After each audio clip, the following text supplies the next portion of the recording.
आउज़ुबिल्लाहिमिनश्शैतानिर्रजीम बिस्मिल्लाहिर्रहमानिर्रहीम अल्हम्दुलिल्लाहि रब्बिल आलमीन अर्रहमानिर्रहीम मालिकि यौमिद्दीन इय्याका नअबुदु व इय्याका नस्तईन इहदिनस सिरातल मुस्तकीम सिरातल लज़ीना अन्अमता अलैहिम गैरिल मग़ज़ूबि अलैहिम वलज़्ज़ालिन आमीन सदक़ल्लाहुल अज़ीम।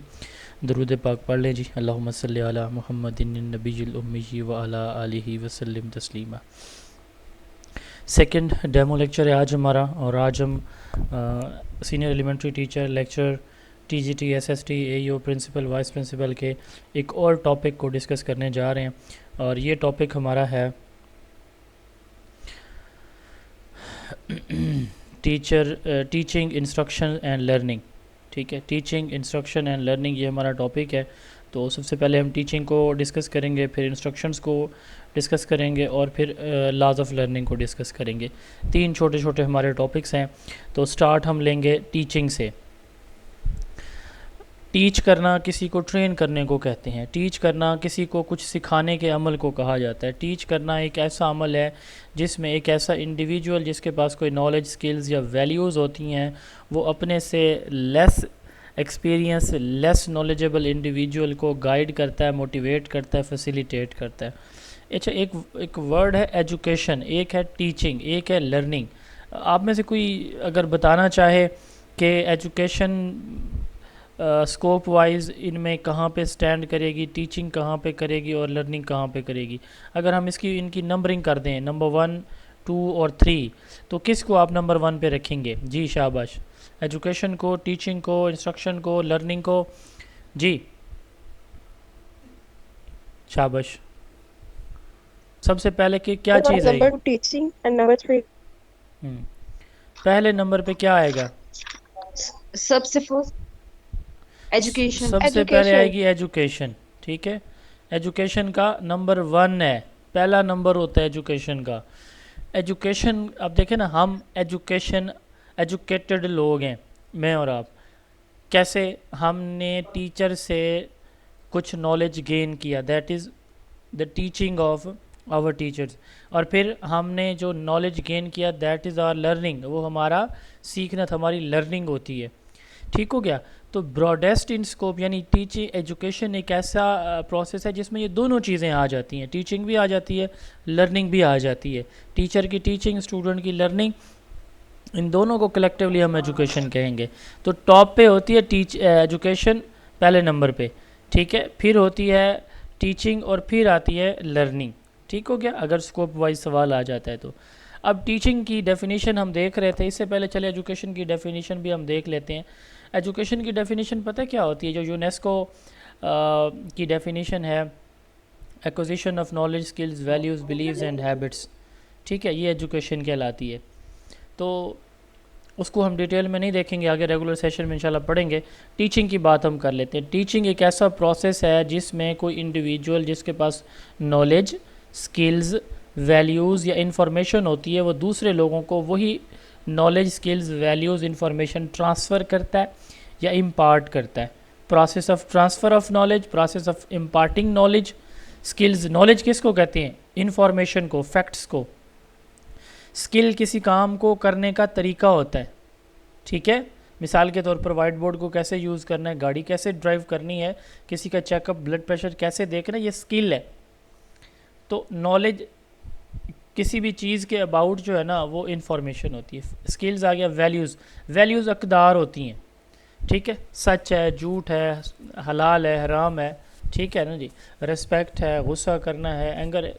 ये डिफरेंट जो हमारी वैल्यूज़ होती हैं कि हम किस सिचुएशन में लोगों के साथ एम्पैथेटिक वे में बात करते हैं या नहीं करते, सच बोलते हैं या झूठ बोलते हैं, ये हमारी वैल्यूज़ हैं। ठीक है, तो नॉलेज, स्किल्स, वैल्यूज़ को आगे ट्रांसफ़र करने का नाम टीचिंग कहलाता है। इसमें एक टीचर होता है और एक लर्नर होता है।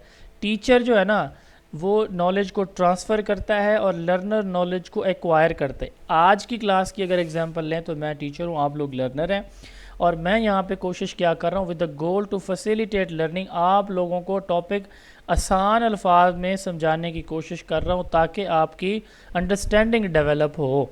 यही काम हर टीचर का होता है। अगर गोल ऑफ टीचिंग पूछा जाए तो एक ऑप्शन था, एफपीएससी ने सवाल पूछा, the goal of teaching is imparting knowledge. अब ये इसकी डेफिनेशन है, ये एक प्रोसेस है, ठीक है, गोल नहीं है ये टीचिंग का। टीचिंग का गोल है बच्चे के बिहेवियर के अंदर चेंज है, ठीक है, बच्चे की अंडरस्टैंडिंग या डेवलपमेंट, ये गोल होता है टीचिंग का, ठीक है ना। टीचिंग का गोल और चीज़ है, टीचिंग का प्रोसेस और चीज़ है। बात समझ रहे हैं ना, कि एक बंदा कराची जा रहा है, वो बाई ट्रेन जा रहा है, बाई बस जा रहा है, बाई एयर जा रहा है, ठीक है, तो ये एक प्रोसेस है उसका, लेकिन क्यों जा रहा है ये इसका गोल होगा। इन द सेम वे जब हम क्लासरूम के एग्जांपल लेते हैं तो टीचर का बेहतरीन अंदाज से बच्चों को समझाना, ठीक है, ये उसकी टीचिंग कहलाती है, ठीक है, ये एक प्रोसेस है, लेकिन उस प्रोसेस का एंड रिज़ल्ट क्या होगा, दैट इज़ गोल। वो होता है कि हमारा बच्चा जो है वो उसके पास नॉलेज भी आ जाए, स्किल भी आ जाए, कलेक्टिवली हम कहते हैं कि उसके बिहेवियर के अंदर चेंज आ जाए। ये सवाल पेपर में आया, आपके पेपर में भी आ सकता है।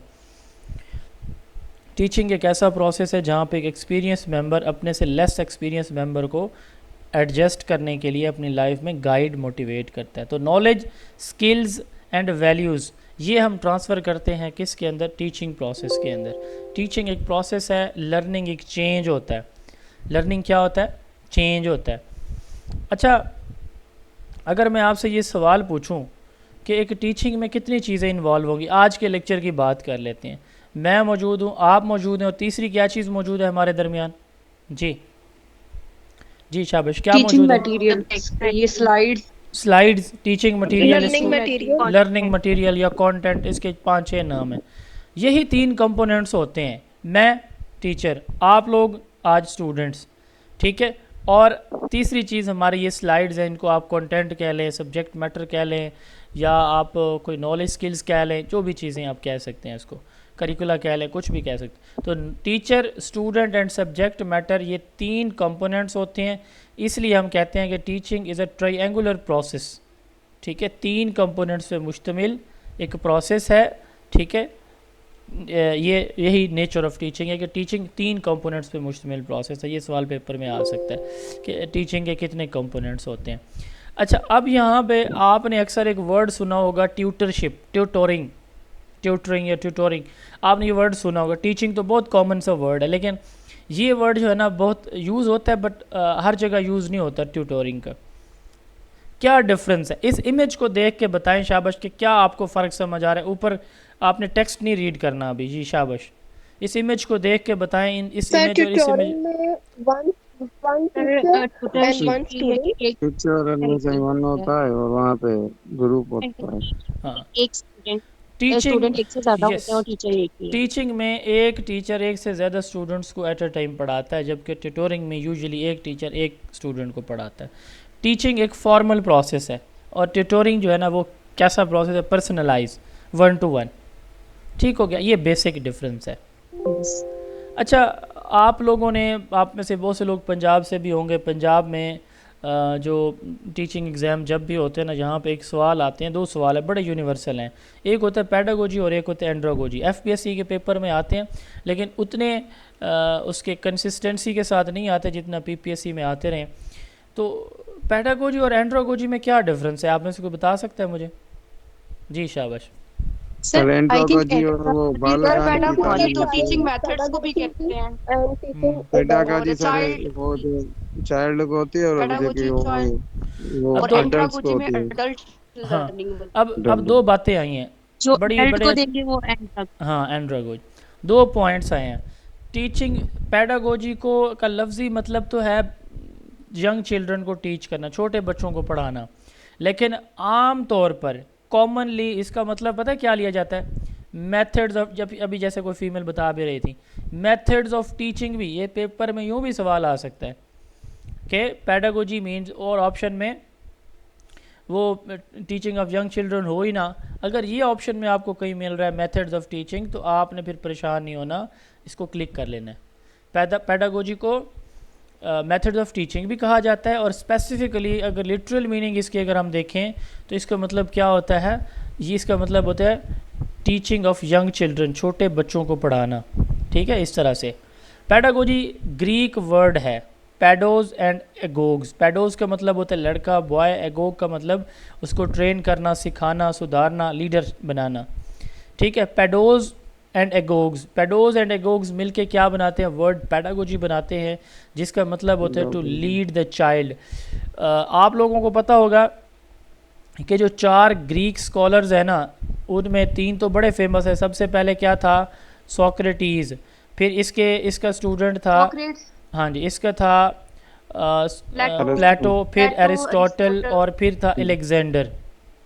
ठीक है, ये 4 नाम हैं, ये आप लोगों को पता होना चाहिए। सुकरात, अफलातून, प्लेटो, एरिस्टोटल, अरस्तु एंड अलेक्जेंडर सिकंदर आज़म। पहले 3 थे स्कॉलर्स, फिलोसोफर थे, और चौथा जो है वो क्या था? एक सालार था, फातेह था। फातेह था, आधी दुनिया को फतह करने वाला, हमारे मुल्तान तक आया था। अच्छा, तो सोक्रात ने, सोक्रेटीज़ ने, सोक्रेट्स ने ये टर्म इंट्रोड्यूस करवाई थी, पैडागोजी, सबसे पहले। ठीक है, तो मेगारियन एक इसका वो था इंस्टीट्यूट जहाँ पे इसने ये टर्म इंट्रोड्यूस करवाई थी। तो इसमें चूँकि ये बच्चे छोटे होते हैं, ये टीचर पे डिपेंडेंट होते हैं इन्फॉर्मेशन लेने के लिए ज़्यादातर पैडागोजी के अंदर। दूसरी टर्म होती है एंड्रोगोजी, ये भी उधर से ही हमारे पास आई है, लेकिन इस टर्म के जो फाउंडर हैं वो अमेरिका के मैल्कोम नाउल्स है। माइक प्लीज़ ऑफ रखेंगे। अमेरिका के एजुकेटर है मैल्कोम नाउल्स, इसने ये टर्म इंट्रोड्यूस करवाई। ठीक है, 1968 में अपने एक आर्टिकल एंड्रोगोजी नॉट पैडागोजी। अब एंड्रोगोजी उसी तरह ही है, पैडा का मतलब बच्चा होता है, एंड्रो का मतलब मैन या अडल्ट होता है, एगो का मतलब लीडर। तो टीचिंग ऑफ अडल्ट्स, आज की हमारी क्लास पैडागोजी है या एंड्रोगोजी है? जी शाबाश, बताएं। हाँ जी, एंड्रोगोजी। एंड्रोगोजी है, एंड्रोगोजी है सर, यस। एंड्रोगोजी। ठीक है, पहली बुक जो लिखी गई है ना एंड्रोगोजी अडल्ट लर्निंग के ऊपर, एडवर्ड ली थॉर्नडाइक ने लिखी है। आप में से कोई बता सकते हैं एडवर्ड ली थॉर्नडाइक एजुकेशन के अंदर सबसे ज़्यादा क्यों मशहूर हैं? जी, एज अ बिहेवियरिस्ट थे, उन्होंने लॉज ऑफ लर्निंग दिए थे। हाँ, लॉज ऑफ लर्निंग दिए थे। बिहेवियरिस्ट तो बहुत सारे हैं, इन्होंने लॉज ऑफ लर्निंग दिए थे, इसलिए ये बहुत वेल नोन है, जो आज हम पढ़ेंगे भी सही। इसके अलावा भी ये बड़े फेमस हैं एक और वजह से भी। वो क्या वजह है? जी, ये फादर ऑफ चाइल्ड साइकोलॉजी हैं, फादर ऑफ एजुकेशनल साइकोलॉजी हैं, फादर ऑफ कॉग्निटिव साइकोलॉजी हैं। जी, किसी को पता हो? चलें, ये आपकी असाइनमेंट है। ऑप्शन मैंने दे दिए, आपने इसको सर्च करना है कि एडवर्ड ली थॉर्नडाइक को फादर ऑफ कौन सी साइकोलॉजी कहा जाता है, ये आपने स्टडी करना है, आपकी असाइनमेंट है। अभी कर लें, बता दें तो भी आपकी मर्ज़ी है, अदरवाइज़ ग्रुप में बताइएगा फिर। तो फादर ऑफ एंड्रोगोजी कौन है? मैल्कोम नाउल्स हैं। ठीक है, लेकिन पहली बुक एडवर्ड ली थॉर्नडाइक ने लिखी, जिसने लॉज ऑफ लर्निंग भी दी है। तो पैडागोजी और एंड्रोगोजी का डिफरेंस क्लियर हो गया। अब इसके बाद आगे हम देखते हैं, एक और बड़ी मज़ेदार सी टर्म है साइबरगोजी। आप में से कोई कंप्यूटर सब्जेक्ट का बंदा बंदी है क्लास में? जी शाबाश, कोई कंप्यूटर सब्जेक्ट वाला? जी, कोई नहीं है। अच्छा, साइबर जो टर्म है ना, ये कंप्यूटर से रिलेटेड, इंटरनेट कंप्यूटर से रिलेटेड होती है ये टर्म। ठीक है, ऐसी टीचिंग लर्निंग जो कि कंप्यूटर बेस्ड हो, कंप्यूटर की मदद से हो, इसको हम क्या बोलते हैं? साइबरगोजी बोलते हैं। ठीक है, वो टीचिंग लर्निंग जो कि इंटरनेट टेक्नोलॉजी और computer, information and communication technology के ज़रिए से दी जाती है, ली जाती है, इसको साइबरगोजी कहा जाता है। वर्चुअल इन्वायरमेंट होता है, वर्चुअल ऑनलाइन इन्वायरमेंट को कहते हैं। ठीक है जी, सॉरी, ई लर्निंग जो है, ई लर्निंग, ई लर्निंग भी यही होती है। ई लर्निंग मतलब ये है कि आप ऑफलाइन ऑनलाइन किसी भी इलेक्ट्रॉनिक डिवाइस से एजुकेशन एक्वायर करें, वो ई लर्निंग होती है। लेकिन ये थोड़ा सा उससे ब्रॉड है, ब्रॉडर टर्म है साइबरगोजी, तो इसमें सारी चीज़ें आ जाती हैं। उसके बाद है पीरागोजी। पियर किसको कहते हैं? PEER। एक होता है पेयर, PAIR, एक होता है PEER। इसका कोई डिफरेंस बता सकता है पेयर और पियर का? जी, पीयर तो क्लास फेलो होगा, क्लासमेट होगा। हाँ, एक होता है ये पेयर, इसको कहते हैं कपल को, जोड़े को, 2 बच्चे, जैसे ये 2 बैठे हैं ना, ये पेयर होंगे। ठीक है, लेकिन पियर से क्या मुराद है? पियर से मुराद क्लासमेट्स। ठीक है, सेम एज फेलोज, ये पीयर्स होते हैं, ठीक है। तो पीरागोजी आप जैसे देखें, टीचर पढ़ा रहा है तो बाद बच्चे एक दूसरे से चीज़ें सीखते हैं, कोई फार्मूला सीख लिया, एक दूसरे की हेल्प कर ली, तो वो टीचिंग लर्निंग जिसमें स्टूडेंट एक दूसरे की हेल्प करते हैं, जिसमें स्टूडेंट या क्लासमेट क्या करते हैं, एक दूसरे की हेल्प करते हैं, इसको पीरागोजी, पीयर टीचिंग या पीयर ट्यूटोरिंग कहा जाता है, पीयर लर्निंग कहा जाता है। इसके फाउंडर हैं Dwight W Allen. Dwight W Allen और किस वजह से एजुकेशन में बहुत फेमस हैं? हाँ जी भाई, माइक्रो टीचिंग की वजह से। हाँ micro teaching yes, sir, micro teaching के ये फाउंडर हैं भाई। ये बड़ा इंपॉर्टेंट क्वेश्चन है, who is the father of micro teaching. Micro teaching भी हम पढ़ेंगे आगे। तो ये ड्वाइट डब्ल्यू एलन है, स्टैनफोर्ड यूनिवर्सिटी के प्रोफेसर थे अमेरिका के।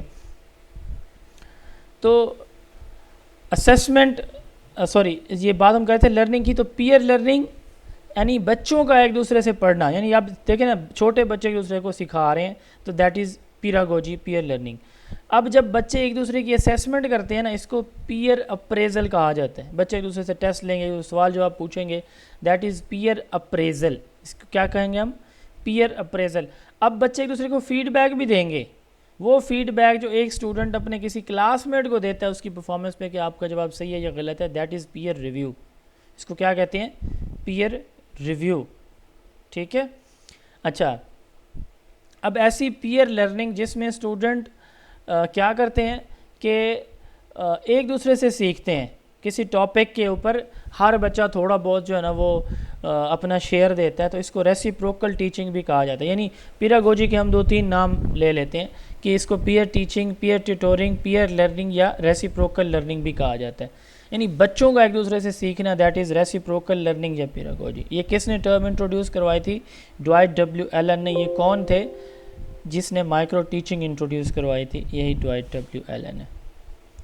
उसके बाद है ये ग्रीक वर्ड है हेरुस्कीन। हेरुस्कीन का मतलब होता है सेल्फ, अपनी पसंद, अपनी मर्ज़ी, ठीक है। ये हेज एंड केनाइन ने 2000 में एक नई टर्म इंट्रोड्यूस करवाई थी, हेटोगोजी। हेटोगोजी कहते हैं एक बच्चा, एक लर्नर अपनी मर्ज़ी से जब वो चाहे, जहाँ से चाहे, जो चीज़ चाहे वो पढ़ना चाहे। जैसे कोई नावल पढ़ना चाहता है नॉवल पढ़ेगा, कोई साइंस की फील्ड में कोई डिग्री लेना चाहते तो उधर जाएगा, आर्ट्स में जाना चाहते तो आर्ट्स में जाएगा। जिस इंस्टीट्यूट से, इन सब्जेक्ट्स के साथ अगर कोई बच्चे को हम मुकम्मल ऑप्शन देते हैं, वो अपनी चॉइस के मुताबिक कोई चीज़, कोई नॉलेज, कोई स्किल, कोई डिग्री हासिल करे, तो इसको हेटागोजी कहेंगे। इसको क्या कहेंगे? हेटागोजी, ठीक है। नीड्स, प्रेफरेंस और इंटरेस्ट। वो जी सर वो शो नहीं हो रही है। स्लाइड नहीं शो हो रही? Yes sir. चलें, अच्छा अभी हो जाएगी। मैक्सिम्स ऑफ टीचिंग वाली स्लाइड नज़र आ रही है आप लोगों को? जी यस सर, आ रही है। सर नजर आ रही है। यस सर, आ रही है, अच्छा आ रही है। अच्छा, अंग्रेज़ी में वर्ड मैक्सिमम का क्या मतलब होता है, या मैक्सिमाइज का क्या मतलब होता है? ज्यादा से ज्यादा, मैक्सिमाइज ज्यादा से ज्यादा, ज्यादा से ज्यादा से ज्यादा, ज्यादा से ज्यादा। ज़्यादा से ज़्यादा, ऐसा ही है, किसी चीज़ को इंक्रीज़ करना, बूस्टअप करना, ज़्यादा करना। अच्छा, ये मैक्सिमाइजेशन ऑफ टीचिंग अगर मैं वर्ड बोलूँ तो इसका क्या मतलब होगा? मतलब क्या सेंस बनता है इस ज्यादा word से ज्यादा का? टीचिंग ज़्यादा से ज़्यादा ज्यादा से हो या ज्यादा अच्छी teaching हो, बेहतर हो, यही होगा ना? बेहतर तरीके। अच्छा चलें, ठीक है, ये यहाँ तक क्लियर होगा कि भाई आपको समझ लग गया कि टीचिंग अच्छी होगी, बेहतर होगी। अब मैक्सिम्स ऑफ टीचिंग एक टर्म हम यूज़ करते हैं टीचिंग के अंदर। ये एक ऐसा प्रोसेस है जिसमें टीचर अपनी टीचिंग के दौरान क्या करता है, वो ये करता है कि जो डिफ़िकल्ट कॉन्सेप्ट्स हैं, मुश्किल चीज़ें हैं, उनको आसान वे में प्रेजेंट करता है। माइक ऑफ कर दें। उनको इजी, सिंपल, अंडरस्टैंडेबल वे में बच्चों को प्रेजेंट करता है ताकि वो फौरी उन चीज़ों को पिक कर लें।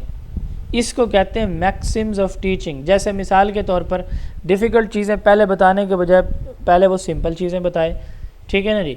अननोन चीज़ें बताने के बजाय पहले वो नोन चीज़ें बताए। सारे का सारा टॉपिक की समरी बताने के बजाय पहले वो एग्जांपल्स बताए।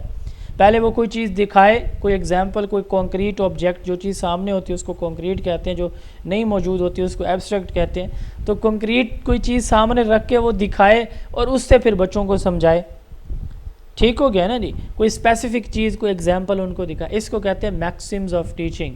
एक ऐसा प्रोसेस जिसमें टीचर डिफ़िकल्ट कॉन्सेप्ट को इस तरह से प्रेजेंट करता है कि बच्चे इजीली उनको कॉम्प्रीहेंड कर लेते हैं। कॉम्प्रीहेंशन का मतलब अंडरस्टैंडिंग होता है, समझ जाते हैं बच्चे। तो अंडरस्टैंड Understand. इसको मैक्सिम्स ऑफ टीचिंग कहा जाता है। इसको क्या हम बोलते हैं भाई?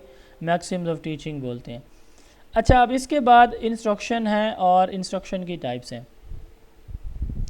ये सवाल इस दफ़ा पेपर में आया था, अभी वाइस प्रिंसिपल और या प्रिंसिपल के पेपर में मेरे पास वो क्वेश्चन आए थे, मैंने पेपर अपने चैनल पे भी अपलोड किया, तो ये क्वेश्चन था वहाँ पे, ये वाला डायरेक्ट इंस्ट्रक्शन का। अच्छा, इंस्ट्रक्शन किसको कहते Slide हैं? नहीं shows. मैंने कहा कि आपका नेटवर्क इशू होगा, आप थोड़ा सा देख लें। बाकी लोगों को शो हो रही है इंस्ट्रक्शन वाली स्लाइड? जी, Yes, यस sir, सर, तो यस सर, हो रही है। आपको ना थोड़ी देर बाद इसलिए शो होती है क्योंकि आपकी साइड पे ना नेटवर्क थोड़ा सा वीक होगा। अच्छा, मैंने आपको शुरू में बताया कि एक एजुकेशन टर्म है, जनरल टर्म, ब्रॉडर टर्म, उसके बाद टीचिंग है, ठीक है। पहले नंबर पे हमने कहा एजुकेशन है, फिर मैंने कहा कि टीचिंग है, फिर आती है इंस्ट्रक्शन, और चौथे नंबर पे होती है लर्निंग, ठीक है। लर्निंग चौथे नंबर पे। एजुकेशन में ये तीनों चीज़ें आ जाएंगी। एजुकेशन इनकम्पैस करता है, अम्ब्रेला टर्म है जिसके अंदर ये तीनों टर्म्स यानी टीचिंग, इंस्ट्रक्शन और लर्निंग आ जाती है। अब हमने टीचिंग को तो समझ लिया, अब इंस्ट्रक्शन क्या चीज़ होती है। एक टीचर ना अपनी टीचिंग के दौरान बच्चों को मुख्तलिफ़ औकात में स्टेप वाइज थोड़ी थोड़ी चीज़ें अलग अलग, हर पॉइंट को अलग अलग समझाता है, तो वो इंस्ट्रक्शंस होती हैं। वो गाइडलाइन, वो डायरेक्शन जो एक टीचर अपनी टीचिंग के दौरान बच्चों को देता है, उनको इंस्ट्रक्शंस कहा जाता है। हिदायत, ऐसे पढ़ लो, ऐसे कर लो, इसको इस तरह, ये फार्मूला यूज़ कर लो, ठीक है ना जी। तो ये एग्जांपल पहले अपने जहन में बिठा लो। ये वो इंस्ट्रक्शंस होती हैं, हिदायत होती हैं जो कि एक टीचर अपनी टीचिंग के दौरान देता है ताकि बच्चे क्लियरली और फोकस के साथ चीज़ों को अंडरस्टैंड कर लें। इनको इंस्ट्रक्शंस कहा जाता है। आम तौर पर, अब ये अगला पॉइंट भी समझ लें, आम तौर पर जनरल बुक्स के अंदर टीचिंग और इंस्ट्रक्शन को सिनोनिम लिखा जाता है, यानी वहाँ कहीं पे टीचिंग वर्ड लिखा होगा, कहीं पे इंस्ट्रक्शन कुछ बुक्स के अंदर लिखा है, दोनों को एक ही मतलब लिया जाता है, दोनों को पढ़ने पढ़ाने का अमल। लेकिन अगर कोई आपसे पूछ लेता है कि what is the key difference, तो एक टीचर के अंदर बहुत सारी इंस्ट्रक्शंस आ जाती हैं, ठीक है। कि लेक्चर में साहब टीचर बहुत सारी इंस्ट्रक्शन दे रहा होता है मुख्तलिफ मौक़ों पे, मुख्तलिफ वे से, वो इंस्ट्रक्शंस कहलाती हैं। अब टीचिंग या इंस्ट्रक्शन की दो टाइप्स हैं। ये टाइप्स टीचिंग की भी हैं, इंस्ट्रक्शंस की भी हैं। ऐसी इंस्ट्रक्शन जिसमें टीचर हर एक बात बच्चों को क्लियरली समझा दे, बच्चों से ना पूछे, उनसे कोई एक्टिविटीज़, ब्रेनस्टॉर्मिंग, ठीक है, उनको कोई क्वेश्चनिंग, कोई टेस्ट, कुछ भी ना करे, बल्कि लेक्चर फॉर्मेट पे सारे के सारे टॉपिक को क्लियरली एक्सप्लेन करके दे दे। इस तरह की इंस्ट्रक्शन को डायरेक्ट इंस्ट्रक्शन कहते हैं। डायरेक्ट इंस्ट्रक्शन से क्या मुराद है कि टीचर डायरेक्टली बच्चों को सब कुछ एक्सप्लेन करके दे रहा है। हमारे जो स्कूलों में टीचिंग होती है वो यही वाली होती है या कोई और होती है? जी, डायरेक्ट टीचिंग अरे एक्सप्लेन नहीं करवा दे। सर मोस्टली डायरेक्ट है, लेकिन समटाइम्स कुछ टीचर इनडायरेक्ट इंस्ट्रक्शंस हाँ। भी अब देते हैं। इसका जवाब ये है कि प्रैक्टिकली डायरेक्ट इंस्ट्रक्शन है, लेकिन हमारा करिकुलम और हमारी पॉलिसीज़ के अंदर वो एक्टिविटी बेस्ड है, ठीक है। आप लोग एग्री करेंगे, आप भी टीचिंग डिपार्टमेंट से होंगे। अच्छा, डायरेक्ट टीचिंग किसको कहते हैं? ऐसी टीचिंग, अब जैसे आज के लेक्चर में मैं आप लोगों को सारी चीज़ें खुद बता रहा हूँ, आपको कुछ नहीं, आपसे वही क्वेश्चन कर रहा हूँ। डिस्कवरी, इंक्वायरी एक्टिविटी ये होती है कि आपको टॉपिक बता दिया जाए, आप ही उसको डिस्कवर करके दें। जैसे मैंने आपको कहा कि जो है एडवर्ड ली थॉर्नडाइक की कौन सी साइकोलॉजी का फादर है, ये आपकी असाइनमेंट है। अब ये जो है ना, ये आपकी इनडायरेक्ट इंस्ट्रक्शन होगी। ऐसी टीचिंग जिसमें टीचर सारी बातें खुद क्लियरली बच्चों को समझा देता है, इस तरह की इंस्ट्रक्शन को डायरेक्ट इंस्ट्रक्शन कहते हैं। इसको एक्सपोजिटरी, एक्सप्लिसिट या ऑटोक्रेटिक टीचिंग कहते हैं। एक्सपोजिट, एक्सपोज करना, टीचर सारी इन्फॉर्मेशन एक्सपोज करके बच्चों के सामने रखता है। एक्सप्लिसिट, वाजे करना, टीचर सारी इन्फॉर्मेशन वजाहत के साथ बच्चों को खुद बता देता है। ऑटोक्रेटिक, टीचर डोमिनेंट रहता है क्लास में, बच्चों को बोलने का, सवाल करने का, एक्टिविटी करने का कोई मौका नहीं मिलता, ठीक है। इस तरह की इंस्ट्रक्शन को डायरेक्ट इंस्ट्रक्शन कहते हैं। ये टीचर सेंटर्ड होती है, यस। दूसरी है इनडायरेक्ट इंस्ट्रक्शन, ये टोटली अपोजिट है। हाँ, इसकी एग्जांपल लेक्चर मेथड है, इसकी एग्जांपल लेक्चर मेथड है। ठीक है, जैसे लेक्चर में टीचर जो है सारी एक्सप्लेनेशन दे रहा होता है, माइक ऑफ कर दें। इनडायरेक्ट इंस्ट्रक्शन ये अपोजिट टू डायरेक्ट इंस्ट्रक्शन होती है। Indirect instruction opposite to direct instruction. इसमें क्या होता है कि इसमें टीचर सारी इन्फॉर्मेशन खुद देने के बजाय बच्चों को क्या करता है, इनकरेज करता है बच्चों को डिस्कशन के थ्रू, ब्रेनस्टॉर्मिंग के थ्रू, एक्टिविटीज़ के थ्रू, क्वेश्चन आंसर के थ्रू, कि बच्चे पॉइंट्स को, चीज़ों को डिस्कवर करें, बजाय इसके कि उस्ताद खुद उनको सारी बात बताए, टीचर उनको सारी बात बताए। क्योंकि इसमें टीचर डायरेक्टली कोई इन्फॉर्मेशन बच्चों को नहीं देता, इसलिए इसको इनडायरेक्ट इंस्ट्रक्शंस हम बोलते हैं, इनडायरेक्ट इंस्ट्रक्शंस। ठीक है, इनडायरेक्ट में चूँकि स्टूडेंट डोमिनेंट होते हैं तो इसलिए इसको डेमोक्रेटिक कहते हैं। डेमोक्रेटिक जिसमें क्लास की मेजॉरिटी की अथॉरिटी हो, क्लास में स्टूडेंट मेजॉरिटी में होते हैं, इनको इम्प्लिसिट इंस्ट्रक्शन कहा जाता है। गैर वाजे, टीचर वाजे तौर पर कोई चीज़ नहीं बताता, बल्कि उसकी कोशिश ये होती है कि बच्चा एक्टिविटीज़ के थ्रू, डिस्कवरी के थ्रू, थिंकिंग, इमेजिनेशन के थ्रू खुद चीज़ों तक, जवाब तक पहुँचे, खुद सवालों के, हाँ, problem base, project base, inquiry base, activity base, heuristic, experiential learning, ये सारे के सारे जो है ना इसी के अंदर आते हैं, इनडायरेक्ट इंस्ट्रक्शन के अंदर। तो यहाँ से एक सवाल आपका आना है। उसके बाद सेकेंड लास्ट टॉपिक है laws of learning. Edward Lee Thorndike ने ना ये एक एक्सपेरिमेंट किया था कैट के ऊपर।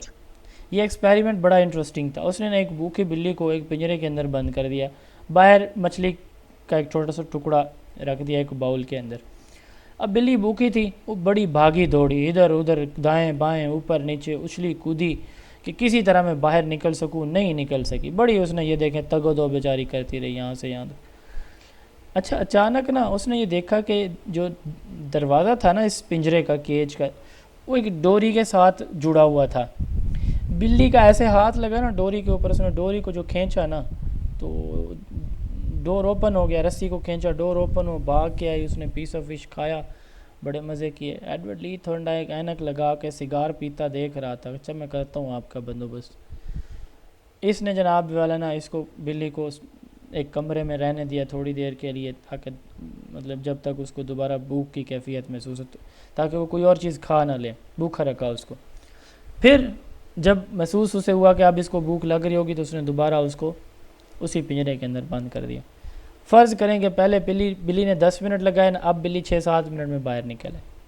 उसने यही एक्सपेरिमेंट मल्टीपल टाइम रिपीट किया और उसने ये नोट किया कि अब वो बिल्ली को जैसे ही डालता है वो डोरी खींच के बाहर आ जाती। इस पे उसने 3 लॉज ऑफ लर्निंग दिए, law of readiness, law of exercise and law of effect. ये भी दिए हैं, ये आगे जाके पढ़ेंगे, अभी हम नहीं पढ़ रहे इनको। अच्छा, लॉ ऑफ, ये इस एक्सपेरिमेंट के बाद के हैं इसलिए हम इनको स्किप करें। लॉ ऑफ रेडीनेस क्या है? उसने कहा कि एक बिल्ली अगर भूखी ना होती तो उसको बाहर निकलने की और ये चीज़ सीखने की कि मैं कैसे निकलूँगी, वो कोशिश ही ना करती, वो पड़ी रहती, सो जाती, आराम से मज़े करती। तो इसी तरह एक बच्चा अगर कोई भी चीज़ सीखने के लिए रेडी होता है, ठीक है, मोटिवेटेड है, वो सीखना चाह रहा होता है, तो वो सीखेगा और वो इन्फॉर्मेशन, वो लर्निंग उसकी लॉन्ग टर्म तक रहेगी। और अगर एक बच्चा नहीं सीखना चाहता तो फिर क्या होगा?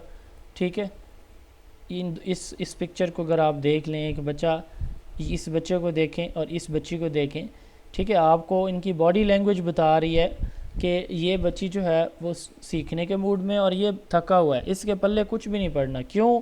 एक बच्चा रेडी नहीं है, ठीक है, प्रिपेयर्ड नहीं है। तो लॉ ऑफ रेडीनेस ये कहता है कि जब बच्चे प्रिपेयर्ड होंगे, इनको वार्म अप करवाएं, मोटिवेट करें, ठीक है, शुरू में, ताकि बच्चे प्रिपेयर्ड हो जाएं। जब बच्चा प्रिपेयर्ड होगा तो उसकी लर्निंग अच्छी होगी और लॉन्ग लास्टिंग होगी। दूसरा इसने ला दिया लॉ ऑफ एक्सरसाइज। एक्सरसाइज क्या है? एक बच्चा इस तरह कहता है कि जी मैंने तो नहीं करना होमवर्क, एक मुसलसल करता रहता है बार बार।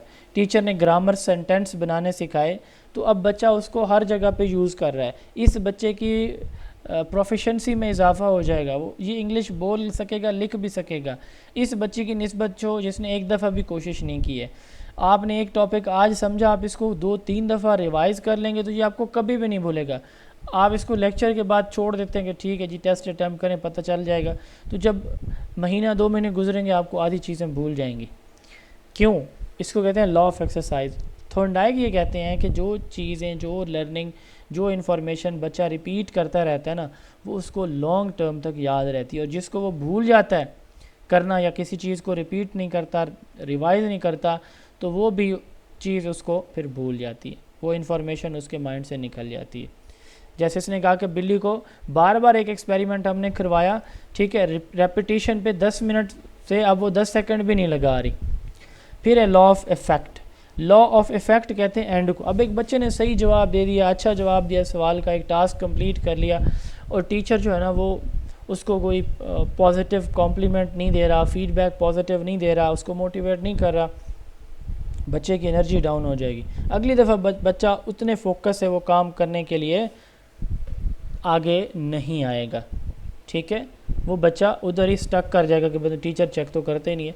लॉ ऑफ इफ़ेक्ट यह है कि जब बच्चा अच्छा परफॉर्म करे ना, तो आप उसको उसकी सक्सेस को सेलिब्रेट करें, उसको अप्रिशिएट करें, मोटिवेट करें, ठीक है। अगर अच्छा रिज़ल्ट होगा, बच्चा मज़ीद को रिवॉर्ड देते हैं, अप्रिसिएशन, क्लैपिंग करवा लें, अगली दफ़ा बच्चा फिर कोशिश करेगा कि आज फिर क्लास में मैं सबसे ज़्यादा जो है ना मेरा बेहतरीन जवाब, वो घर जाके पेरेंट्स को भी बताता है। इसको कहते हैं लॉ ऑफ इफ़ेक्ट, ठीक हो गया। ये हम एक थियरी पढ़ेंगे एजुकेशनल साइकोलॉजी के अंदर, एसईटी के सिलेबस में ये थियरी है और लेक्चर के सिलेबस में नहीं है, क्लासिकल एंड ऑपरेंट कंडीशनिंग। तो ऑपरेंट कंडीशनिंग जो है ना वो स्किनर की है, वो और लॉ ऑफ इफ़ेक्ट एक ही चीज़ें हैं, ठीक है, वो हम उस वक्त पढ़ेंगे। अच्छा जी, ये हमारा आज का एक छोटा सा और लास्ट जो है वो टॉपिक है। तो यहाँ पे मैं थोड़ा सा बताना चाहूँगा कि हमारा सीनियर एलिमेंट्री टीचर का जो सेशन है और लेक्चरर का इंशाल्लाह ताला ये 1 जून से हम स्टार्ट करने जा रहे हैं, और इसमें आपको रोज़ाना एक वीडियो रिकॉर्डेड लेक्चर हम प्रोवाइड करेंगे, उस लेक्चर के नोट्स देंगे, उस लेक्चर का जो है ना गूगल ड्राइव टेस्ट होगा, और फिर पूरे चैप्टर के MCQs फाइल्स भी होंगी।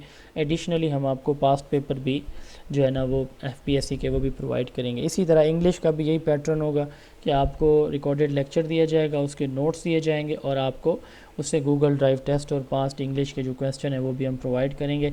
लेक्चरर के लिए हमने फ़ीस रखी है पूरे सेशन की 1000, और SCT के लिए हमने रखी है 1200। इसके अलावा जो AO के लिए वाइस प्रिंसिपल की पोस्ट के लिए अभी FPSC की रिसेंट एडवर्टीज़मेंट के थ्रू अप्लाई कर रहे हैं, तो उनके लिए भी हमने ये ऑफ़र दी हुई है कि उनको भी हम इंशाल्लाह ताला इन्हीं 40 डेज़ के अंदर हम उनकी प्रिपरेशन भी करवा लेंगे, उनको कंप्लीट डाटा पैकेज के साथ, तो वो भी कांटेक्ट कर सकते हैं। हमारा ऑफिशियल नंबर है 033280559050 0332 80 55 905। Modalities of teaching and learning. अच्छा, ये 1 जून से सेशन चलेगा, तब तक आप लोग रजिस्ट्रेशन जो है वो अपनी फ़ीस पे करके इसी नंबर पे लैला बतूल के नाम से अकाउंट है, तो इसी नंबर पे ही स्क्रीनशॉट ट्रांजैक्शन नंबर के साथ वाला भेजेंगे आप लोग, ठीक है। आखिरी टॉपिक हम देख रहे थे वर्क मॉडल या मोडेलिटीज़ ऑफ लर्निंग या लर्निंग स्टाइल। नील डी फ्लेमिंग न्यूजीलैंड के एक टीचर थे, इन्होंने ना 1987 के अंदर एक मॉडल इंट्रोड्यूस करवाया। इसने कहा कि हर बच्चा एक ही मेथड से नहीं सीखता, हर एक बच्चे का स्टाइल डिफरेंट होता है सीखने का, ठीक है। कोई बच्चे जो है ना चीज़ों को रीड करके सीखते हैं, कोई देख के सीखते हैं, कोई सुन के सीखते हैं, कोई उनको एक्टिवली अपने हाथ से एक्सपीरियंशियल है लर्निंग बाय डूइंग से सीखते हैं। वर्क मॉडल इसका जो है वो एक्रोनिम है विजुअल, सर नेटवर्क की बहुत ए ऑडिटरी, खराब आ रहा है। आपकी तरफ से होगा मसला, बाकी लोगों को है आवाज़ का, स्लाइड्स का इशू जी? नो नहीं सर, ओके, तो visual, A auditory, R reading writing and K kinaesthetic. Visual learner, auditory learner, reading writing learner and kinaesthetic learner. इसने कहा कि 4 मोडेलिटीज़ हैं लर्निंग की, इसको वर्क मॉडल भी कहा जाता है, लर्निंग स्टाइल्स भी कहा जाता है। नील डी फ्लेमिंग न्यूजीलैंड के एजुकेशनिस्ट थे, इसने ये 4 जो है ना वो लर्निंग स्टाइल बच्चों के दिए। अच्छा, यहाँ पे आपको एक मैं पॉइंट बता रहा हूँ, आगे हम पढ़ेंगे भी सही कहीं पे, कि टीचिंग स्टाइल 5 हैं, बेसिक टीचिंग स्टाइल 5 हैं, बेसिक लर्निंग स्टाइल 4 हैं, ठीक है। मैं उनके नाम ले लेता हूँ, चलें आपके काम आ जाएगी ये बात। Teacher as a formal authority, ये पहला स्टाइल होता है। Teacher as a demonstrator, teacher as a collaborator, teacher as a facilitator, और 5वां कौन सा होता है? टीचर एज अ सबसे जी नहीं नहीं फैसिलिटेटर, नहीं, इंस्ट्रक्टर नहीं है। Teacher as a formal authority, teacher as a facilitator, teacher as a demonstrator, teacher as a collaborator, और 5वां कौन सा है? मेरे जहन से निकल गया, चलें याद आ जाएगा अभी। teacher as a formal authority, teacher as a demonstrator, हाँ, yes, teacher as teacher a as demonstrator, facilitator, yes, teacher uh as गया। delegator, and teacher. Yes, demonstrator, delegator, collaborator, facilitator and formal authority, ये 5 जो है वो basic teaching style हैं, ये आप लोगों को याद होने चाहिए, ठीक है। वो आगे जाके हम पढ़ेंगे भी सही। और टीचिंग स्टाइल तो 5 हो गए, लर्निंग स्टाइल कितने हैं बेसिक, ये 4 हैं। वो कौन कौन से हैं, वार्क से याद रख सकते हैं आप, ठीक है। Visual, auditory, reading, writing, kinaesthetic. अब इनको देखते हैं विजुअल। आपने देखा होगा कि जो छोटे बच्चे होते हैं ना प्रेप के, नर्सरी के, उनको हम उससे सिखाते हैं, इस तरह की अल्फ़ाबेट्स भी सिखाते हैं, तो पिक्चर्स के साथ, विजुअल्स के साथ उनको सिखाने की कोशिश करते हैं।